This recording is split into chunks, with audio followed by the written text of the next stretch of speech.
සිතෙන් කයෙන් වචනයෙන් තමන් වැරද්දක් කළොත් අනුන් මට සීලයෙන් උපවාද කරාවි අනුන් දැනගනී කියලා වැරද්දෙන්වත් මිදෙනවා. මම මේ කරගත් වැඩේ අපේ අම්මා දැනගත්තොත්, තාත්තා දැනගත්තොත්, අපේ අයියා දැනගත්තොත්, අපේ නංගි දැනගත්තොත්, අපේ ගුරුවරයා දැනගත්තොත් ඊළඟට ඒක නිසානේ අපි තවක් කෙනෙකුට බයෙන් ඉන්න එකේ වටිනාකම.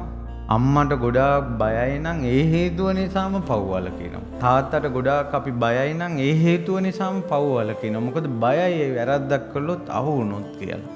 ගුරුවරයෙකුට ගොඩාක් බයයි නම් ඒකෙන්ම එයා සංවර වෙනවා. ඇත්තටම අපි ජීවිතේ කාට හරි බයෙන් ඉන්න ඕන. තමාට ඉහලින් කෙනෙක් ඉන්න ඕන. මං නම් කාටවත් බය නැහැ කියනව නේද?